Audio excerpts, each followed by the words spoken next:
Was not recording. That was very close. We almost made a mistake. I'm surprised that hasn't happened yet. Yeah, very surprised we've not done the thing where we record the whole episode only to find out that I did not hit the record button.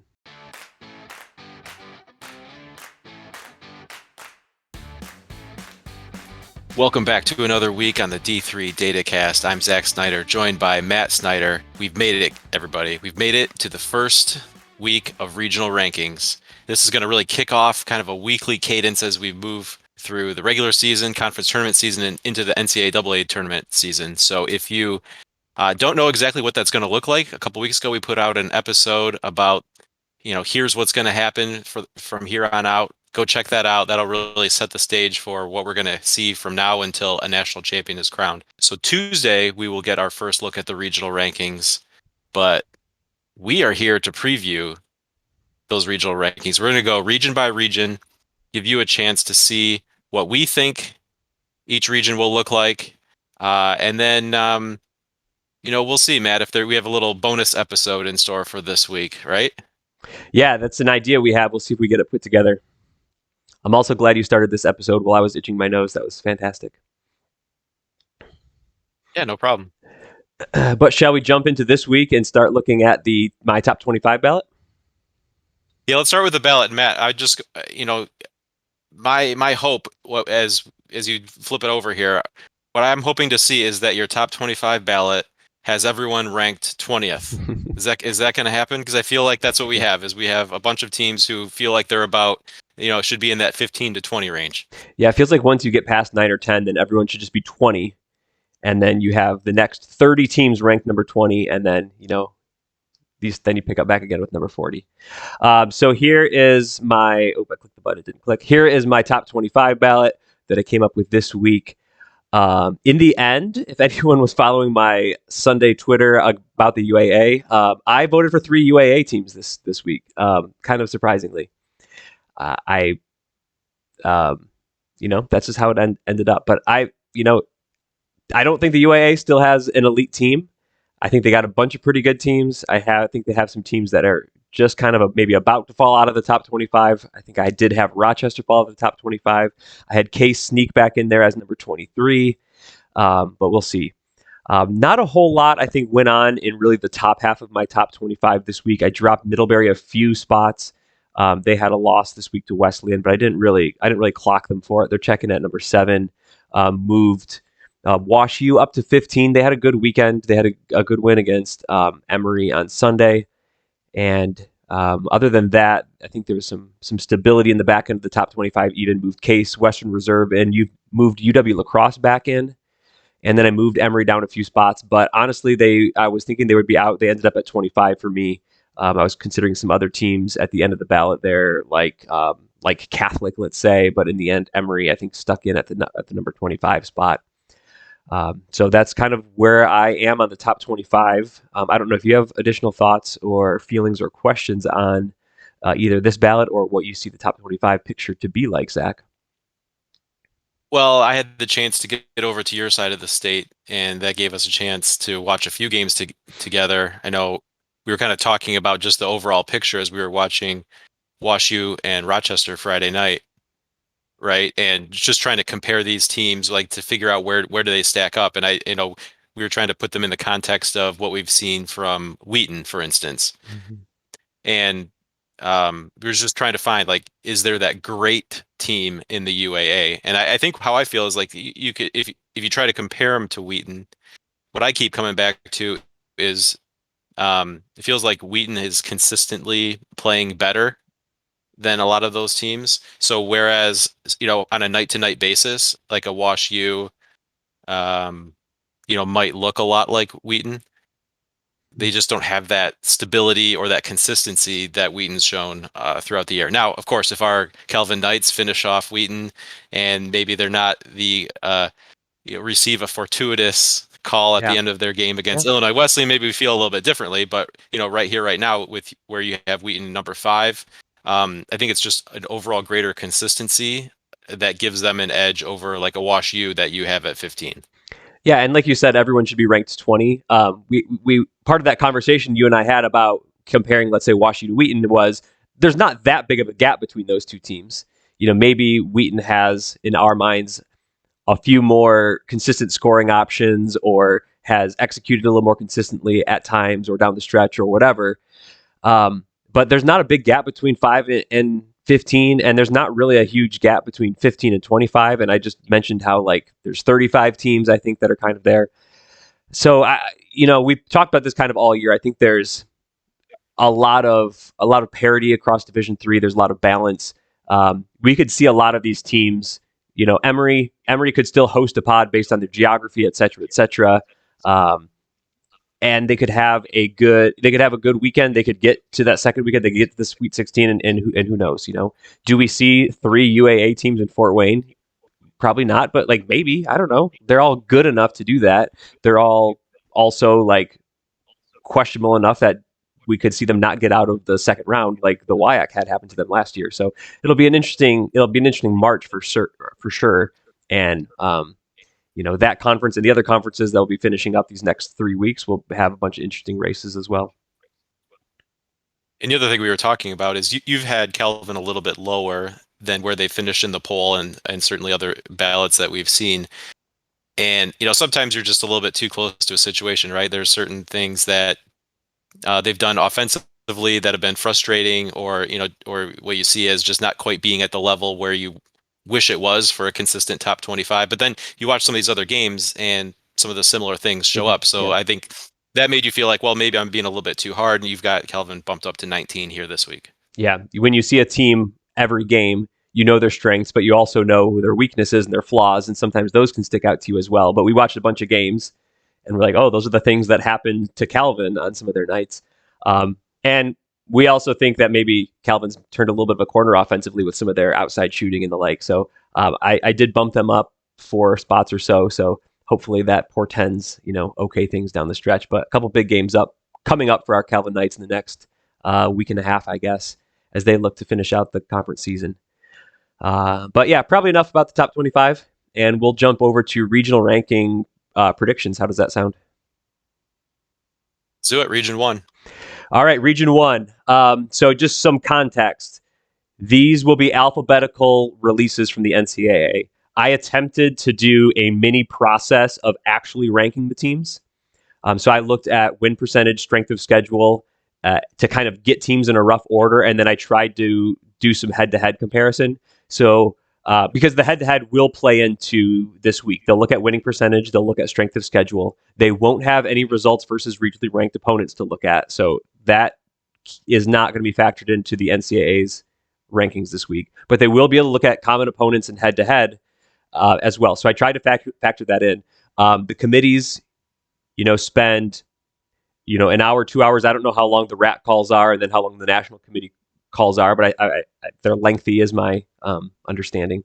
I did not spend that much time per region in my prep for this. So the committees will do a better job than I did. In each region, I attempted to show who I think is ranked. Then there's like the big gray line, and then the next like 2 or 3 teams of who's there in the mix.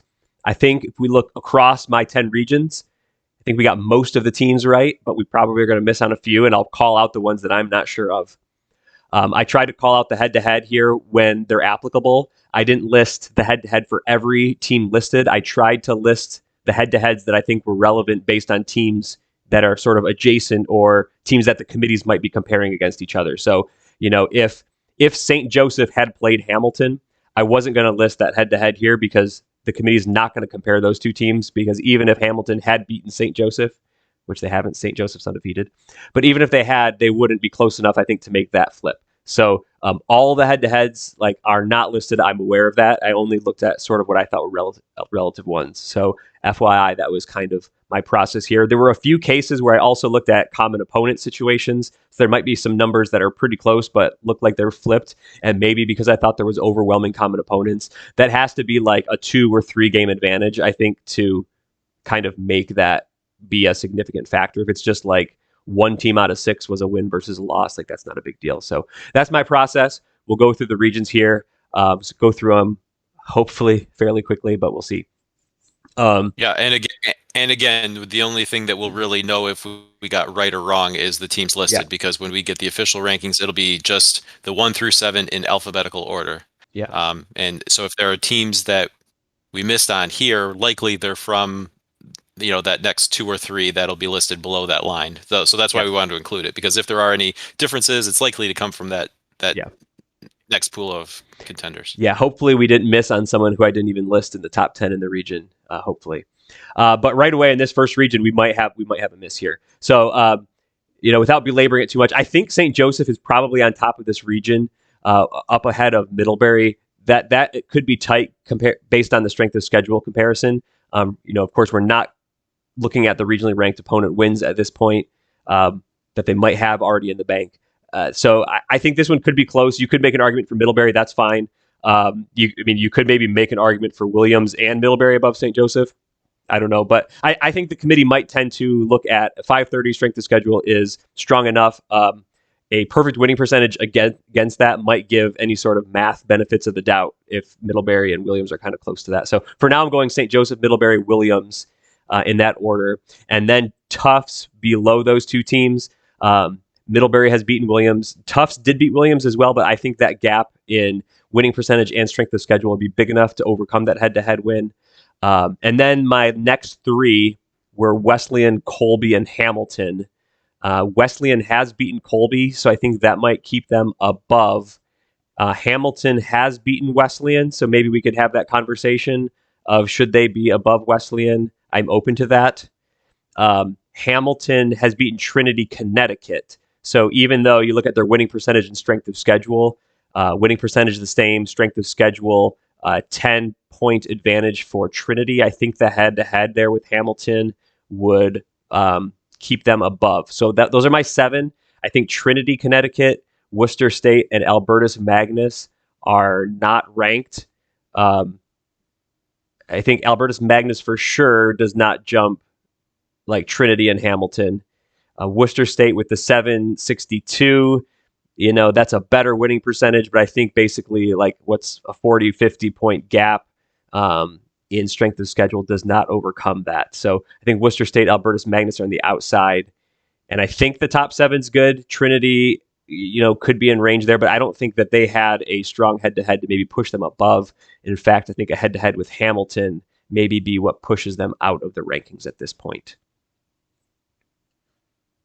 Good old Region 1, you've got an unusually great team out of the GNAC and the NESCAC, and that is Region 1. That's what it's going to be. So the NESCAC, a few weeks down the road, are going to have a bunch of regionally ranked opponent wins because they're going to play each other in conference. Now, they only play the single round robins. They won't rack up a ton of regionally ranked wins in that sense, but they'll get a bunch. Region 2. I think Region 2 ended up being fairly straightforward at the top. Keene State, I think, looks pretty good across the board. WPI still looks fairly strong. Then you get into some questionable strength of schedules with Western Connecticut and Western New England. Keene State, of course, has beaten Western Connecticut now twice.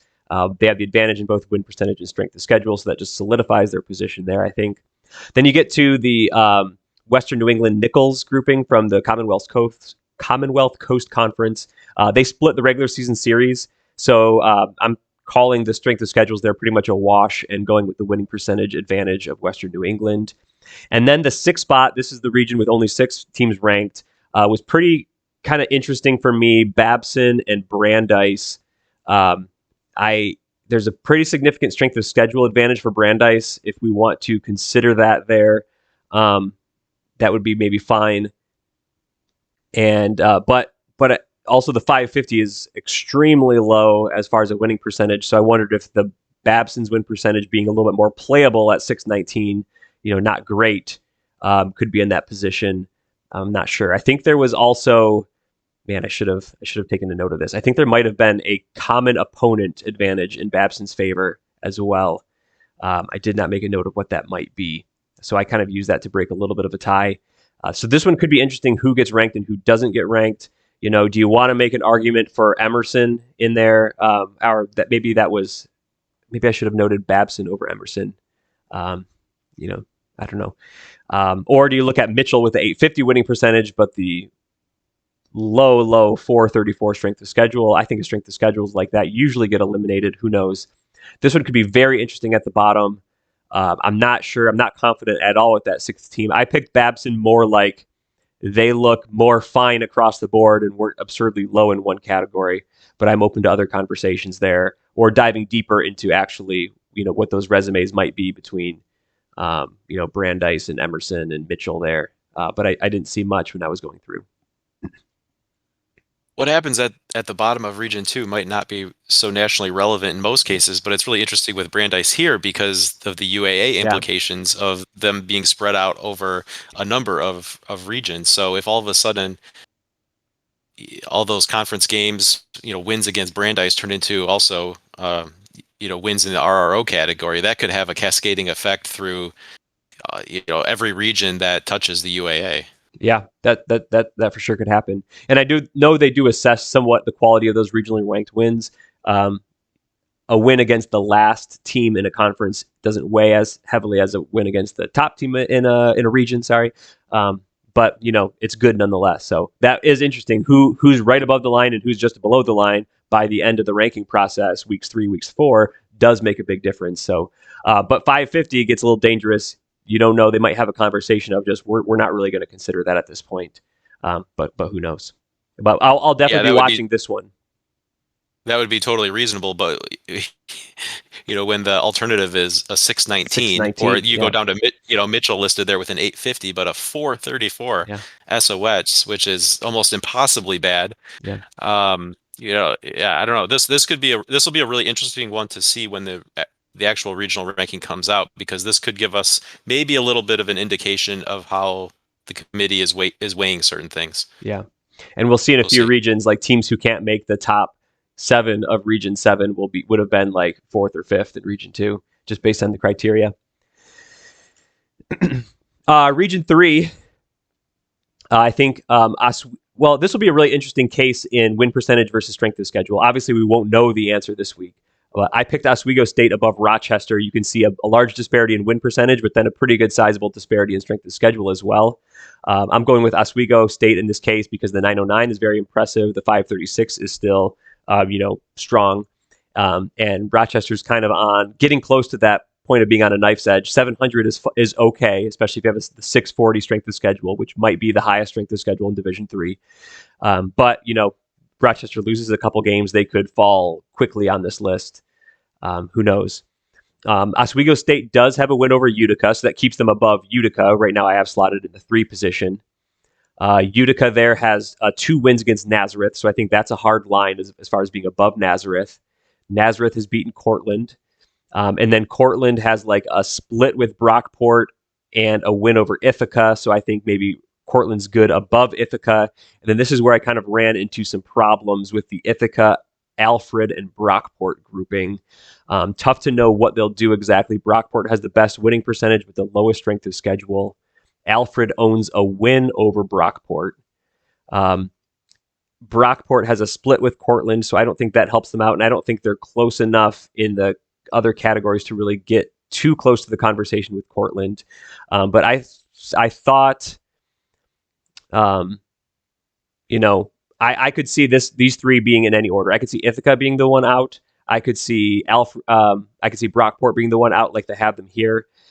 Alfred's win over Brockport, I think, will really help them out. But they have like a 20-point strength of schedule advantage and a 40, almost 50-point disadvantage in winning percentage. Are those about a wash? Plus the head-to-head, that's why I put Alfred ahead of Brockport. But then, what do you do with Ithaca? They have the strongest strength of schedule there. So you get into a little bit of a triangle here. These are the things the committees are going to spend a lot of time on in their conversations. We know last year when they had tons of teams ranked per region, they said the bottom was already getting a bunch of their conversation. I think they really, really want to make sure they get who's in and who's out correct. So we'll have to see what they do here. I ended up, obviously with this order, Ithaca being in based on largely having the best strength of schedule. And Brockport being out, and that's largely because Alfred kind of having the head-to-head there. So interesting. I'll be interested to see what Region 3 looks like as well. Yeah, and this is a case where probably you just need more data, right? It'll take a couple of weeks, and maybe it'll be a clearer picture down the line. Because I think too, like during the fall when Division I, putting out their college football playoff rankings, and there's always so much controversy and everything, and then discussion about the changes from week to week. But I feel like by the time they actually get down to who are the 4 that are in the college football playoff, like it's pretty clear who the 4 are. It kind of works itself out. So this might be one of those situations where you just need more information. It's a little bit too early, but by the time we get, a couple weeks down the line, it'll work itself out. Yeah, and one of these teams might have a win over Oswego or Utica. But right now, you can't really consider that.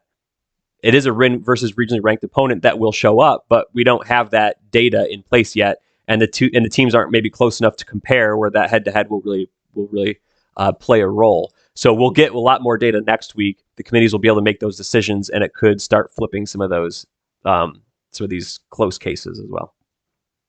But if Alfred does get in, we'll know right away, because in the alphabetical rankings, they'll be the top. Be right at the top. They'll be the top of Region 3 if they're one of the 7. I swear that will confuse me, even though I know it's alphabetical. I'll be like, why is Alfred on top of Region 3? Yep. Oh, because it's A. We're going to keep saying it in this episode just to remind ourselves, right? Yep.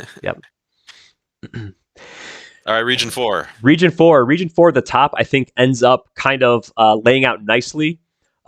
Rowan has beaten Stockton twice, and they've beaten Montclair. Stockton has beaten Montclair twice. DeSales has beaten Montclair State. So you're kind of like, all right, these teams with kind of, well, at least Rowan and Stockton, they have same winning percentage. Stockton had the SOS advantage, but the double win for Rowan, I think, definitely flips that one.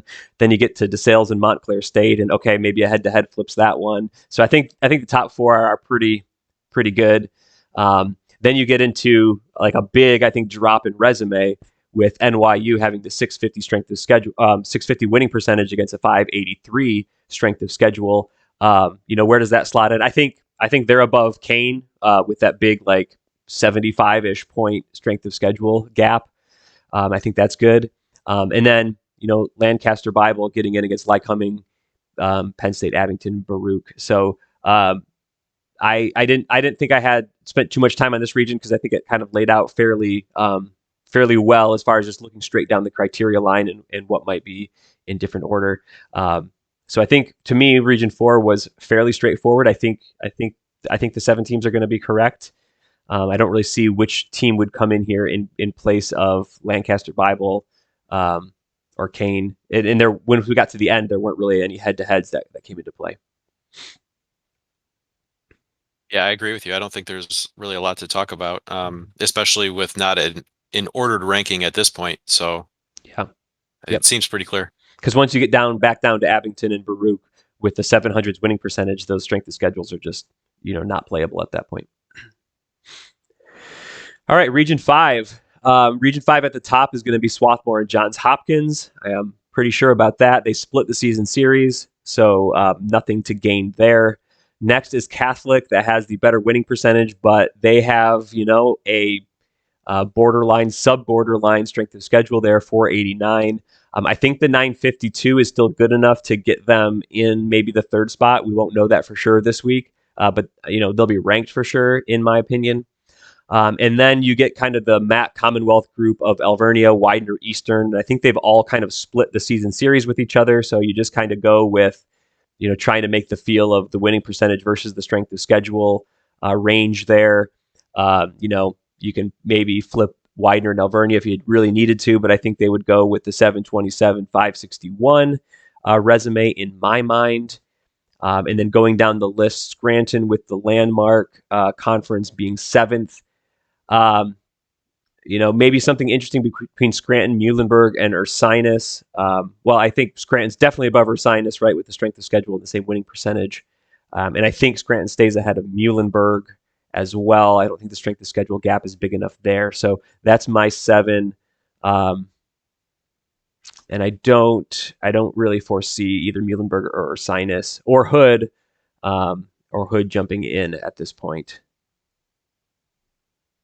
Yeah, probably not now, but down the line, Muhlenberg does have a win over Johns Hopkins, so that could come into play, and maybe if it's really close, that could get them into that last spot there. But for this week, I agree.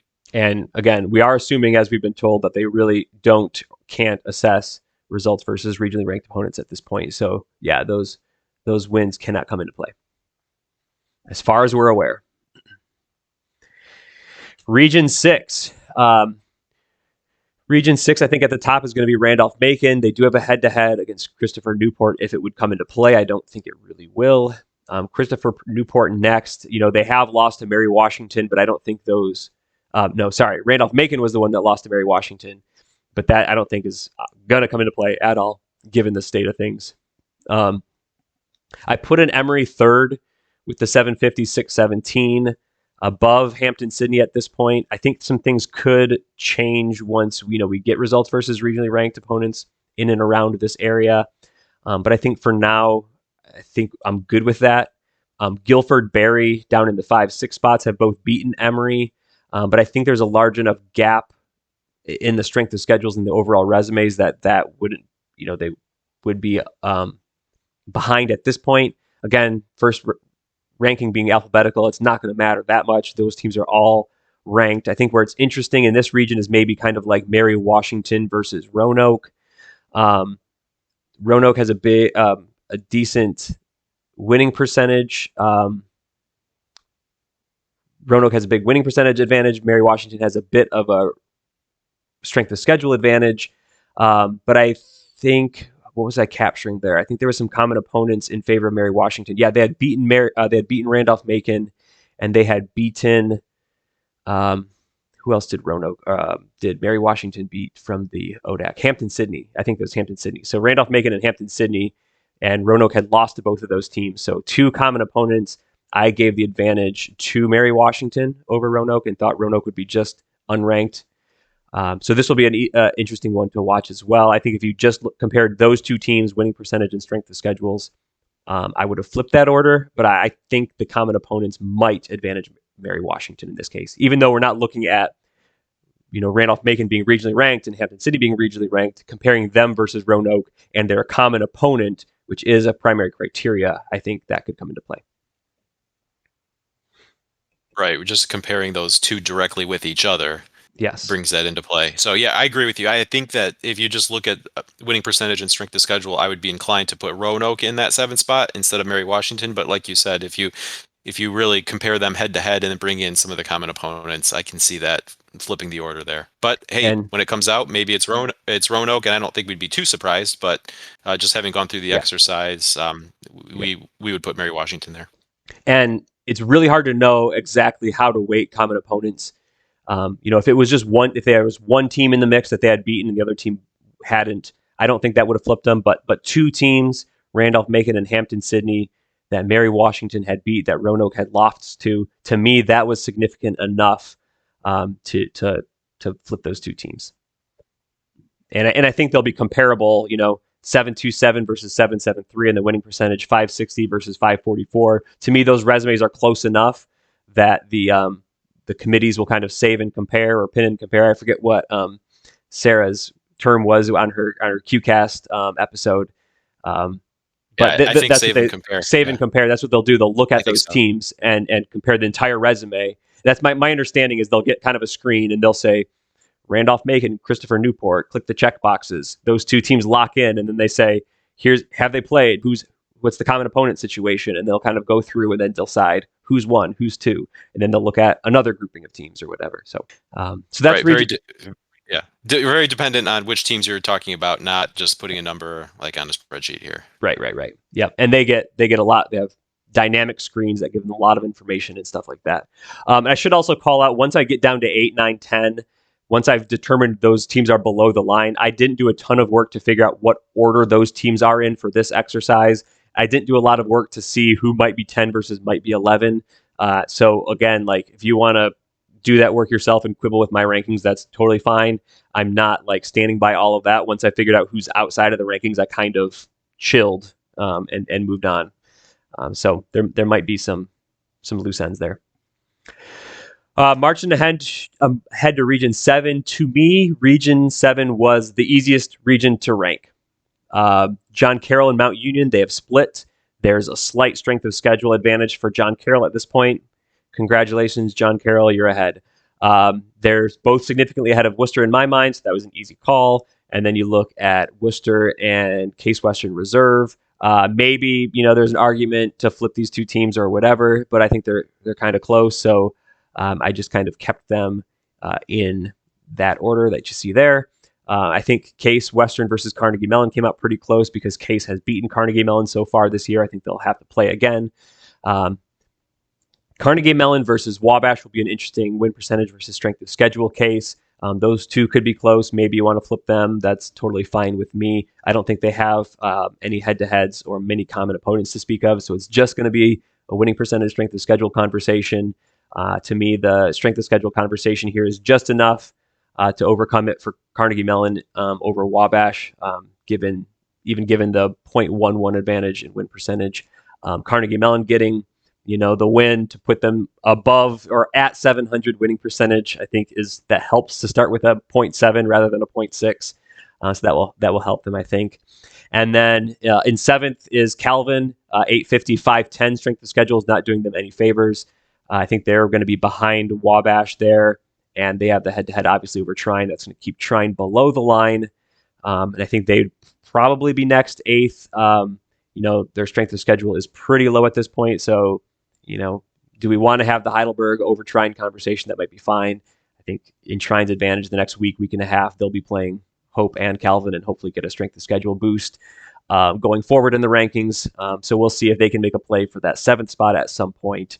But I think 1 through 7, I'm 100% confident those are going to be the 7 teams we see from Region 7.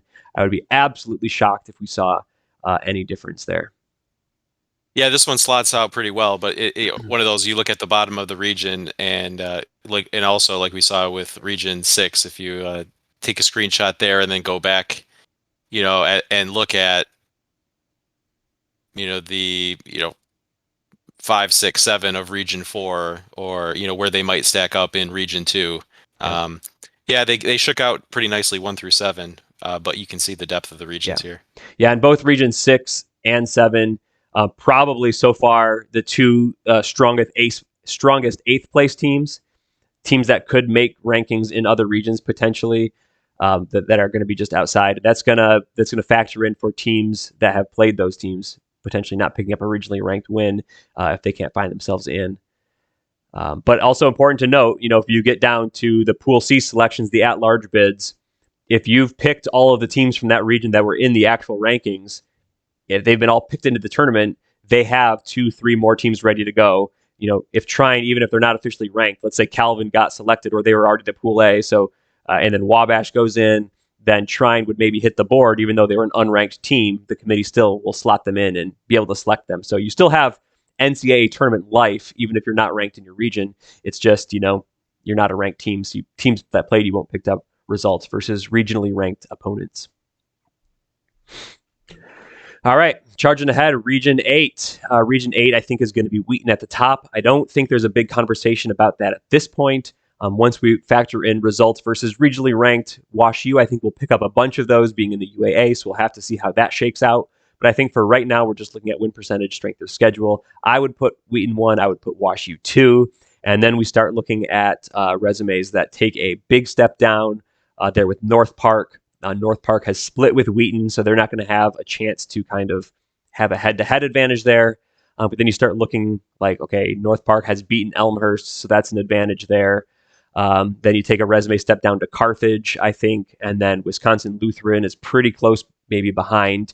And then I really did not know who to pick for the 7th spot here in Region 8.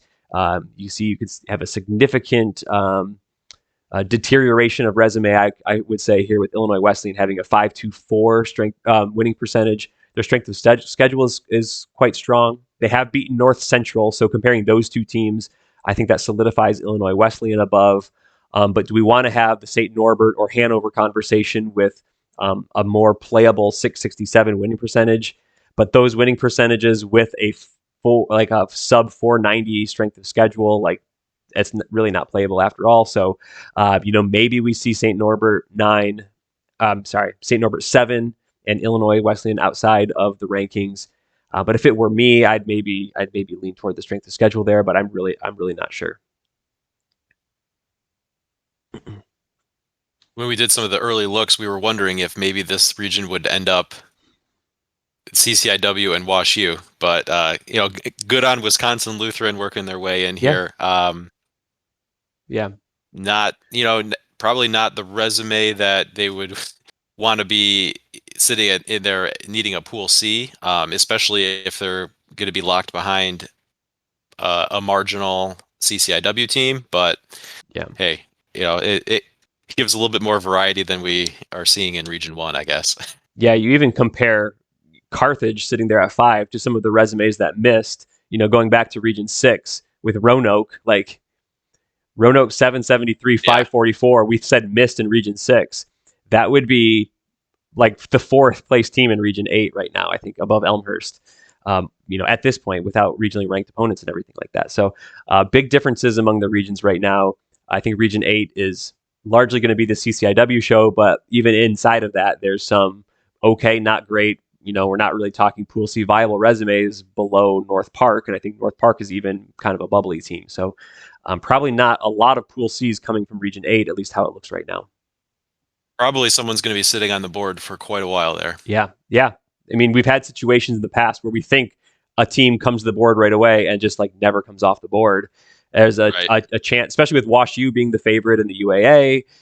Let's say Wheaton wins the CCIW, it's North Park. They could be sitting there for 16, 17, 18 picks before they're really like strongly in consideration, depending on how many bid thieves we have and everything like that. So definitely could be a region where that happens, which is unusual for this part of the country. Usually we're talking about like a couple of Pool C teams from here. Region 9. I think the two UWs will be at the top, UW Oshkosh and UW La Crosse. They're really the only two teams in the region that have kind of a strongish winning percentage and strength of schedule. Once you get past these two teams to Carleton, who I think is probably third, we're already down to kind of a 500 strength of schedule. But I think Carleton's resume looks okay. Again, kind of compare that resume to the resume at Calvin from Region 7, who was like the last team in Region 7, and we're already talking about like a Carleton resume here. They have a win over Bethany Lutheran, which will keep them ahead. Bethany Lutheran there at 5. I really didn't know what to do with this kind of like 4, 5, 6 grouping of Illinois College, Bethany Lutheran, and Central. It's kind of like a step down of win percentage and then like step up of strength of schedule in almost even increments. You could convince me to put those teams in almost any order, and I would be fine with it. So I kind of didn't try very hard once I thought they would all be above the line here, and this is going to be an alphabetical ranking. So I will admit that I kind of shirked my responsibilities there in getting a really, really good order. I kind of, in the end favored the winning percentage, but I don't know that was accurate. Then when you really get down to where you draw the line in this region, I think it became fairly clear for me that it would be Whitewater above Eau Claire. I think the difference in winning percentage would be enough that you wouldn't even really need to dive in and compare much between those two teams, even though there is a big strength of schedule gap. I think it's probably Whitewater for now. And then, looking Dubuque and Loras, you really wouldn't have a need to compare those two teams to Whitewater either. I think you just kind of give Whitewater the advantage there. So those are probably the 7.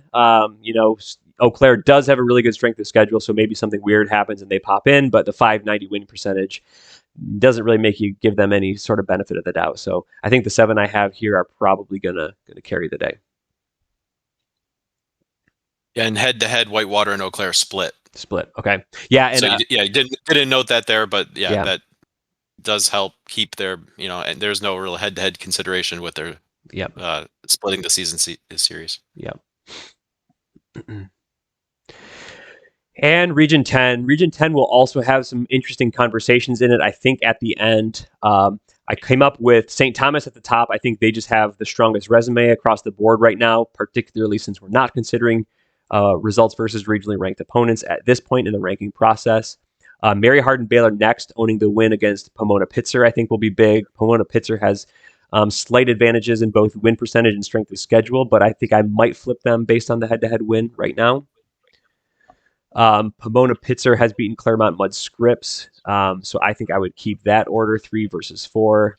Claremont Mudd Scripps has beaten Redlands. I know Redlands is several spots down here, but I think it's important to note that once you get kind of to the 4 and below spots, Redlands doesn't really win any head-to-heads versus some of these teams that they'll be directly compared to. Texas Dallas has a win over East Texas Baptist, so that might be enough to flip the strength of schedule difference there. Obviously, the win percentage is in Texas Dallas's favor. East Texas Baptist versus Whitworth. I think you're in the range where you could have a win percentage versus strength of schedule discussion, but the win percentage being almost 100 points. I think maybe points to East Texas Baptist, and then Whitworth versus Redlands. That's also another case where you could have that discussion of win percentage versus strength of schedule, but the strength of schedule is 35 points in favor of Whitworth. And what's the winning percentage difference? Just under 50 points. So that's kind of been the margin we've seen where the strength of schedule will win that conversation. So right now, I think Redlands is maybe just out at this point. Once we start considering wins versus regionally ranked, they have some wins versus the higher up teams in this region, but not against the teams that in this ranking that they will be directly considered against. So, I think this one we might see Redlands out. I wouldn't be surprised if we see them pop back in the second rankings, depending on the results we get in the next week. But I think for right now, maybe Redlands out. So this becomes another one of those where it's like check the rankings to see who they slotted in for that final spot, because while we have Whitworth here, it could be Redlands, but we'll have to see. That's probably, well, I guess if you're considering Redlands, Trinity, Texas is right there with the winning percentage and strength of schedule too. So who knows? Yes, I think there was like a very, very mild common opponent between those two teams that I just nudged Redlands ahead of Trinity, even though there's like a even winning percentage and a slight SOS advantage to Trinity. Right. I forget what it was, but it was like one game out of all their opponents was like opposite results. So I gave it to Redlands. Well, that's what we think the regional rankings will look like in all 10 regions. We will have to look at the final official set and see what we can learn from it. I bet there's one or two spots where I missed, like flip the 7 and 8 team in a region. I'd be kind of disappointed if I missed more than two teams ranked versus unranked on this list. But I'm guessing there's at least one spot where the committee's going to think differently than me, and we'll learn some things. How is the committee maybe valuing some of these things based on our perception of what they've done in previous years? It's always a slightly different group of people on the committee. They maybe have learned things from previous years. They've done a set of practice rankings, I think, last week, so maybe they're thinking about things slightly differently. We never quite know until we see their lists, but we won't really even know for sure until the following week, until we see the order for the first time as well. But yeah. I think it's really Region 10, Region 6, 3, and maybe 2.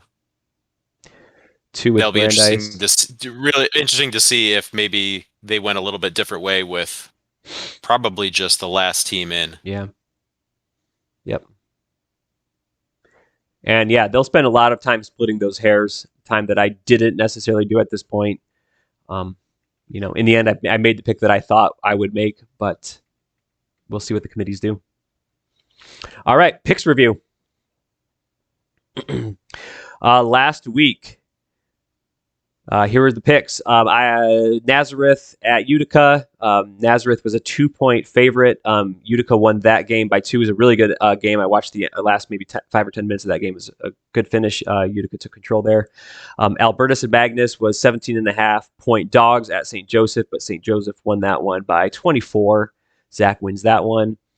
John Carroll was a pick'em at Heidelberg. John Carroll won that game handily by 9, so Zach, you win it. Stockton, we both had Stockton. They were 1.5-point favorites at home against Montclair State. We don't have a score for that one, but Stockton won. Yeah, I guess I missed that, but okay. They did cover. Stockton covered. Did cover. Emory was +4 at Wash U, and Wash U won a close one, but Emory was able to cover that one today, so we both missed that one. I continue to struggle a little bit. I was 2-3. You were 3-2, Zach. So you are catching up one more game. You're 29-31. I am 30-30. So you're only one game behind. After me owning maybe, was it a full 2-week lead at one point? It was over a full week. Might have been. Yeah. Anyway, it's been a slow climb back. Yeah, you've been reeling me back in, and now it's a game with 3 weeks to go in the regular season. So anyway, on to this week's picks. First game is York, Pennsylvania, favorites on the road at Stevenson. Zach, who do you have? You know me, I'm down with YCP. Since 2005, you've always been a big YCP fan. Since the Final Four there in Salem, Virginia. Oh, we found my old hat from the Final Four. It's kind of sweaty and everything. That's from Salem, Virginia, 2005. YCP was in that Final Four. And they were just happy to be there. Yep, Calvin beat him in the third place game. Too bad we don't hang banners for third place. I'm going to take Stevenson. Stevenson's the home dog. RIP third place game. Yeah, RIP third place game. I'll take Stevenson here. The next game, St. John's 2.5-point underdogs by the computer at Carleton. Zach. I will be honest, I have no idea what to make of the MIAC, but at 2.5-point line, I'll take the home team, Carleton. Okay. I'm taking Carleton as well, which is going to go against the advice I'm about to give in the MIAC, which is whoever you think is going to win is going to lose. I think that's just all I've learned from the MIAC. But I think Carleton looks like the best team there right now, and 2.5-point favorites at home, isn't a whole lot. So I will take Carleton. Brockport 5-point underdogs. The computer likes SUNY Oneonta at home. Who do you like, Zach? I will take the 5 points with Brockport. I think it was a 2-point game in their first meeting. I expect something similar. I'll take the 5. All right, I'm going to take SUNY Oneonta at home to cover the 5 points. Next game is the Battle of the Penn States, Behrend versus Altoona. Behrend is 8-point dogs on the road. Who do you like? Well, it was the fear of big numbers or bigger numbers that got me into the hole. I'm slowly climbing out of it. I'm going to get over my fear. I will lay the 8 points with Altoona. All right, I will go the opposite way. I'll say that 8 points is too big and that Behrend's going to keep this one closer. We'll see what happens there in the Penn State land. And then our D3 Datacast game of the week this week is down in Texas, Dallas, plus 4 points at Mary Hardin-Baylor. Zach, who do you like? I'll take Mary Hardin-Baylor. Is this one going to end up being the AFC Championship? Could be. Could be. If Texas Dallas really needs it, if it's going to be that. Yeah, I really have no. I don't know how to predict this game, but I think, if Mary Hardin, I think my perception is Mary Hardin-Baylor is the best team down in that conference. They have the ability to be the best team down in Texas. Do they always want to play like that is what I'm not necessarily sure of. This is going to be a big game. It's going to have AFC Championship implications, I think, on the line. Let's say Mary Hardin-Baylor puts their foot down. I think they can win by 8-10, something like that. I do expect a good game. I don't know that it's going to be double digits, but I think Mary Hardin-Baylor can cover the 4 points. So I'm going to agree with you. I'm going to go to that side. Well said. Mailbag. Matt, should we go on to the mailbag? You ready for the mailbag? Yep. All right, the first one came in as a YouTube comment on last week's show from Thomas Q. How has the committee handled teams with high winning percentage, low SOS, and limited regionally ranked wins like Catholic this year? They're a good team, 19-1, at least as the time when the question came in. And they're 1-0 versus regionally ranked opponents, projected regionally ranked opponents. But since they have a sub 500 SOS, they seem to get crushed in projected regional rankings.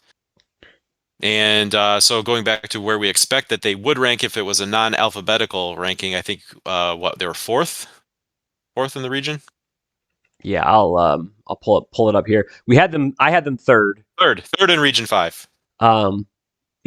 But Region 5 I don't think is the strongest region nationally necessarily. So I think the teams below them are probably not the strongest Pool C teams. I think the answer to this question is that's always the $1 million question is exactly how do teams like this get handled? Usually, I think the answer is not particularly well. If you don't have a good strength of schedule, and usually a good strength of schedule is something like above 515. Once you're kind of below that in like the 50 something or whatever, or even below 500, there's questions about your strength of schedule. When you have that combined with very few results versus regionally ranked opponents, I don't know Catholics. I don't know if you could have it pulled up here, Zach, what their schedule was and who might they have won and where that team might be placed in the region. But if you don't have strong regionally ranked wins and you don't have a strong strength of schedule, you can get ranked in your region depending on how strong your region is. I don't know, how would they be handled in Pool C? We just haven't really seen teams with this resume get selected. The 950 winning percentage is good, but if you're Catholic, you're really looking like, I want to win my Pool A bid because I don't want to be on the board with a sub 500 strength of schedule. The committee, that you're not going to go in early. The committee is going to be looking past you. You're going to have to go and fight against teams with like a 750 winning percentage and a 580 strength of schedule. And if they have regionally ranked wins on top of that, then you continue to not stack up great. So, it'll be interesting to see what happens if Catholic does not win the landmark conference. And they're sitting, I wouldn't want to sit there with like a 900 winning percentage and a sub 500 strength of schedule. I think that resume does not get selected. So we'll have to see. But that's always the question is how would they treat these teams? This 3 versus 4 Catholic versus Alvernia is a big difference in strength of schedule and a big difference in winning percentage. These are the things that the committee goes round and round about to try to come up with the order. And it can be hard to say. Yeah, Catholic does have a win over Mary Washington, which I think is the 1-0 that was referenced in the question. And then even going back to that, when we talked about Region 6, it was, for that last spot. Yeah. Is it Mary Washington? Is it Roanoke? Yeah. So that at this Mary point, Washington's been picking up a lot more losses, since the first of the year. So you got the Mary Washington we saw earlier in the year beat Randolph-Macon, got off to a really good start, and then that hasn't really carried through so much. And if that's like the one regionally ranked win that Catholic would be banking on for a resume, that's a really tenuous position because even that one, as we looked at Region 6, is in danger of falling out. Yeah. And even if, after results versus regionally ranked are taken into account and Mary Washington gets the bump because they beat Randolph-Macon, maybe they end up like as high as 5th in that region. I don't know. Even a number 5 in a region, that's not going to make Catholic look super great. So I think the committee is not going to look super favorably on Catholic. I'm going to say they're going to want to win their Pool A because Pool C will be very scary for them. Yeah, I guess the good news for them is they should be pretty heavy favorites in the landmark. But the bad news is they don't have really margin for error to be comfortable at all. So yep, exactly. All right, next question. Next one was through Twitter from friend of the program, Scott Peterson, who does a lot of great data work on the women's side. His question, he posed it on Twitter, and I don't think you answered him there. Nope. We wanted to save it for the show here. So his question is, what value of N would make you put 50-50 odds on winning the title, top N teams versus the field? And then as a follow-up or continuation of that, and maybe compare to what you've said pre-tournament last year. So if you were to get 50-50 odds on winning the title, how many teams would you need in that bucket of teams? So I think the answer from last year, can I jump in? Are you good? Yeah, go ahead. Because I knew that you had you would have a good way to answer the question, and then I thought of a different way to address the question. So go ahead, and then I'll give my alternative answer. So I think the answer last year was 3 teams. If you were given Marietta, UW-Oshkosh, and Randolph-Macon, that would have been about the 50-50 break-even point between the field. And that was the Massey Ratings usually does a tournament forecast, and his percentage for championship between those 3 teams was almost exactly 50%. It was like 50.4%. I forecasted the tournament using my efficiency ratings last year. I came out with about 3.5 teams, but I took the easy way out of my forecast and I didn't project any home field advantage. I just assumed neutral court, which isn't true. Those top seeds have home court in first round, especially if they make it to the second round, they'll have home court as well. So once you would have factored in home court, it probably would have pushed that 3.5 teams back down closer to 3 teams. So I think that would be the answer last year. My answer this year would be more than that. I don't think we have a team as heavily of a favorite. I think by my estimation, Randolph-Macon was a little bit above a 20% chance to win the championship at the beginning of the tournament, and Massey had them about a 25% chance. I don't think anyone will be that strong of a favorite. But I would say my answer would be about I think it would be about 5 teams at this point in the season. That's about what I would pick. Yeah, I think that's what I would say. Yeah, I agree with you. It is heavily dependent on how heavy of a favorite the top favorites are, whether you need more or fewer. So that makes sense. 3 because of course Randolph-Macon proved to be a real buzzsaw in the Final Four, but they were a clear number 1, had really established themselves as we look back on efficiency ratings for last year, like there was a huge gap between them and the field. So even having them in your bucket, probably them by themselves, they were almost half. I don't know. Do you remember what their number was, just them, but maybe like 35-40%? For maybe not quite that high for championship odds. At the start of the tournament, they were 20 by efficiency ratings and 25 by Massey. Okay. So, but they're about a quarter of the pie just to start. Mm-hmm. Right.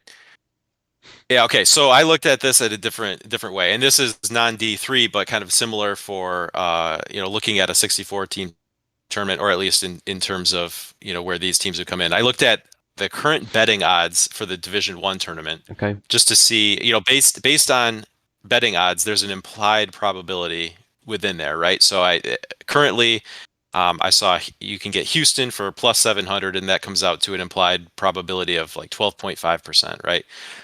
So I just took all the favorites and kept stacking them until I got to 50%. So actually, it comes out to 5 teams. If you take the top 5 favorites, that gets you to 47.06%, and then number 6 gets you to 53.73%. Okay. So if you want to look at it that way, in terms of like a betting odds market on a different set of teams, but just if you figure kind of the tournament structure is the same, at least when you start at that 64, that the favorites will be, they're not playing any first round games or first 4, whatever they call it these days. So this would be basically 5.5. Okay. So if you're letting me pick 6 teams, I'd take it. If you're letting me only pick 5 teams, maybe not. And the advantage of the top teams having D3 is, your top 4 teams in the tournament are going to host the first and second round probably, and they have a good opportunity to host the sectional rounds as well. So home court advantage does play into it as well.